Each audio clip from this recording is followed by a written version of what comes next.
his mentor and teacher, and the guy who actually developed the heart transplant, Owen Wagenstein, says, take care not to shackle the researchers. It'll dry up our creativity. The guy who holds the apple knows best how to peel it.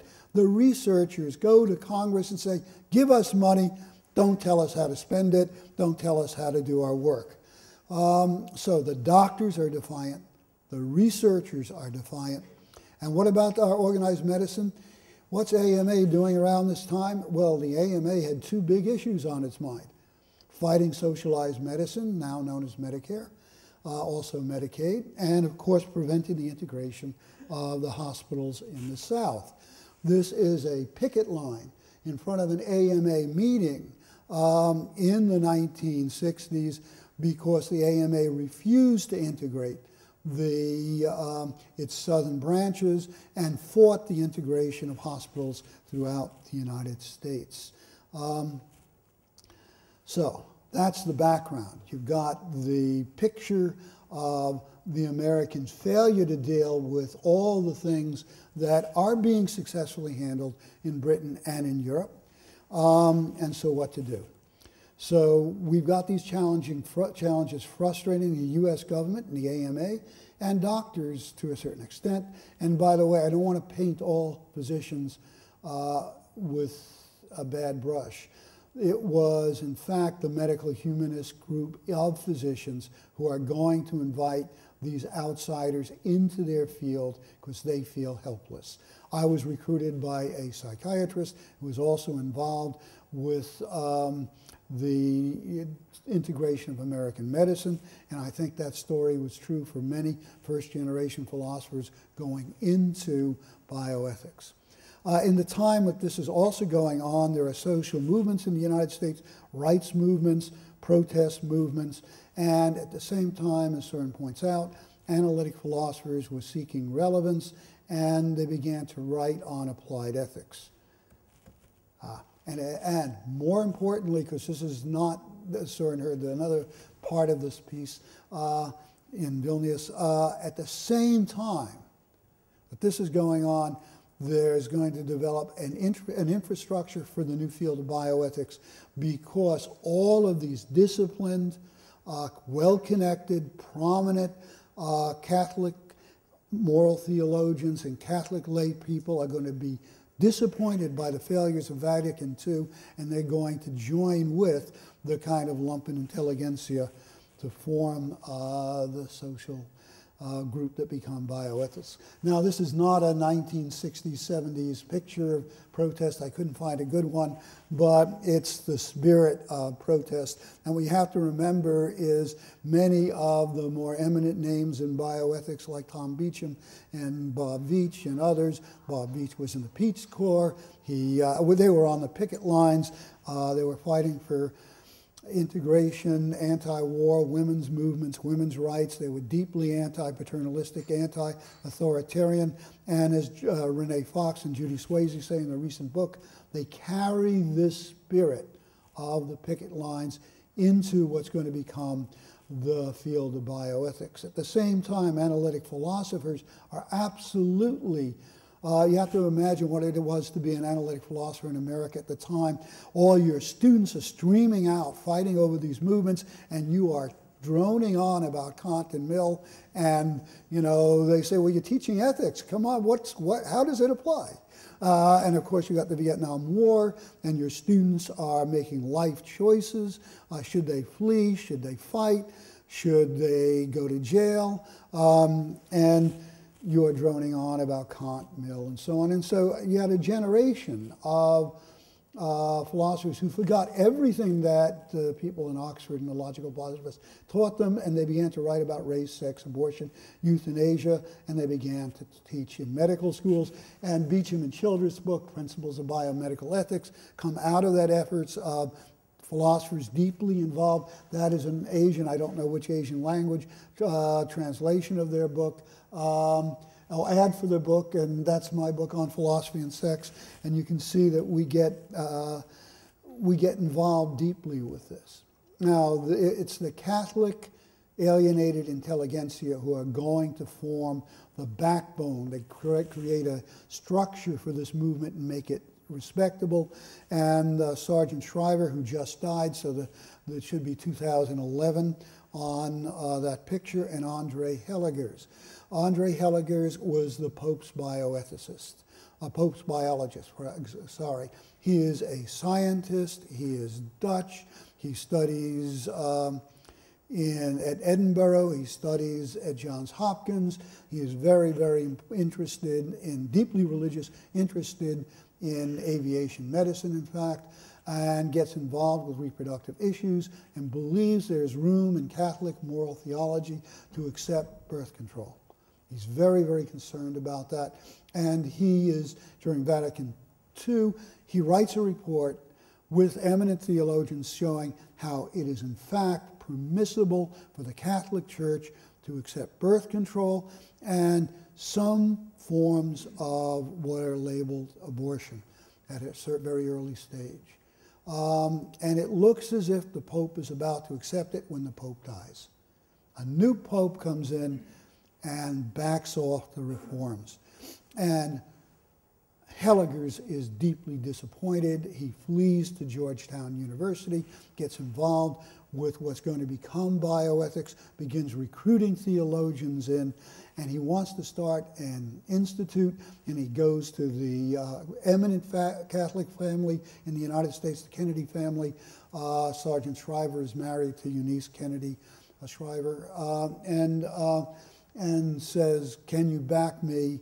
And the answer is yes, and they're trying to figure out a name for this institute, and apparently Sarge had a lot of, he liked martinis, and said, well, you know, it's too big, all these names are bioethics.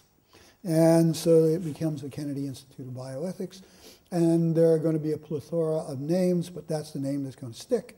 Another dissident intellectual about the same time was Dan Callahan. And he is editor of Commonweal, which is the leading lay Catholic magazine in the United States. He's deeply committed to the church, as you can see. He cannot imagine being anything but Catholic. And then after the failure of Vatican II, he leaves the Catholic Church and co-founds the first Bioethics Institute, the Hastings Institute, in part because of the church's inability to cope with birth control and early stage abortion. I got 5 minutes. I'll finish it in 5 minutes. The bioethics institutionalized in hospitals and academic medical centers after these reports. So what the bioethics is an empty space created by the flight of physicians and government, and what happens is the bioethicists fill this space. They begin to have resource allocation committees. UNOS is the most famous of them. These are multidisciplinary committees. They use morally neutral, just allocation principles, drawing on, among other things, the theoretical work of John Rawls, and they use them to develop an uncontroversial way of allocating organs. With respect to morally disruptive technologies, hospital ethics committees are formed, and they deploy concepts of autonomy and respect for persons, which are not Kantian notions, even though they sound Kantian, as Soren points out, and they use them to justify the discontinuation of life support and a variety of other decisions. Research ethics committees, IRBs, RECs, are formed and use the principle of respect for persons, beneficence, and justice to assess, again, without scandal, research ethics protocols. And all of these create employment opportunities for the lumpen intelligentsia, who now become bioethics. A multidisciplinary field. It's participatory. It deprivileges doctors. It involves law, philosophy, science, social science, all the health fields, theology, and humanities. And they organized in 68, 86, and 94. The IAB, by the way, is formed in 92. And This is how bioethicists are employed today, and I finished on time. Well done. Thank you very much. Oops. Well, could you stick around, please? Sure, I thought I was out of time, so I was going to slip in. It's just, is there any questions for you? Are there any factual questions for Bob before the panel? Or even non-factual questions, Yeah. those are most interesting. So I think narrower ones rather than... I mean, what I said was absolutely uncontroversial. All Americans would accept it. Absolutely. I'm sure you. Yes, Margaret.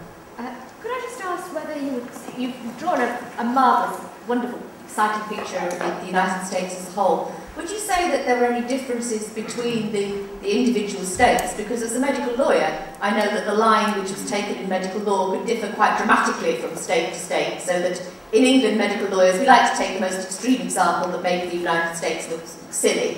And then, of course, we actually all know that there are other judgments from other state jurisdictions which are eminently sensible, even more sensible than the judgments of our own High Court.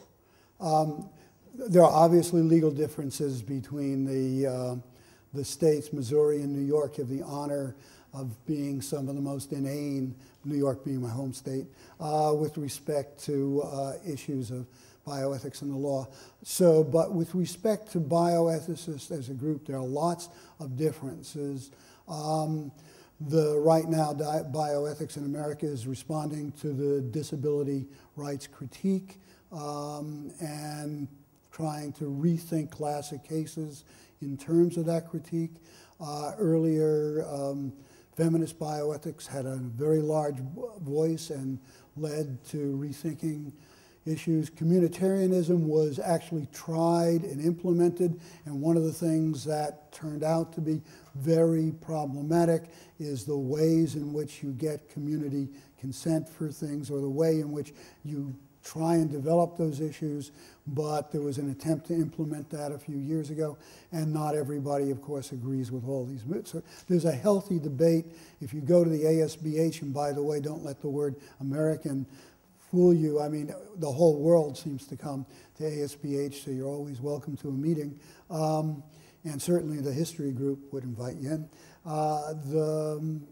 There are lots of things that are always on, the pot's always boiling. But you're absolutely right about the law. I don't think it's region that divides bioethicists. There's a little bit of disciplinary difference. The big divide is between those working in the clinic. And a lot of the fertility of bioethics comes out of the clinic. And those who are kind of researchers, academics. And they do, as Soren mapped out, different kinds of bioethics. And what's neat about ASBH is they're forced to justify what they do to the other half. I think that's an excellent point, and I was just going to make a similar point about Mr. Hughes' chair's privilege for one moment. I mean, with things like direct-to-consumer genetic testing, there are US states that prohibit this. California is one, for example. New York is not that big. Whereas the UK allows it freely and has no plans, as far as I know, to regulate it. So I'm not sure that this, maybe it was true in the 60s, but I'm not sure of the comparison necessarily. Oh, I think the states are entirely different. The most dramatic is stem cell, where the southern states, well, that is regional, by the way. The southern states don't want any form of embryonic stem cell research. New York and the blue states on the two ends. Sure, there are legal differences. I'm not sure that those legal differences are expressed in the bioethics community, however. I think different kinds of differences. Okay, I think Shunki would like to make an announcement, and then we need to answer the panel. Another question. Oh, another question. Okay. Oh, yeah. I read a book once called An Anglo-American Dialogue, and it was kind of a proceedings book of a joint Anglo-American conference where a bunch of people from the Royal Society of Medicine went across to the Hastings Centre. And there's two opening addresses, one from Dan Callahan, who does a similar kind of thing to you, it says, this is bioethics. And then one from the representative from the Royal Society of Medicine, whose name I forget. He's a Church of England guy and involved heavily in medical ethics in the Royal Society.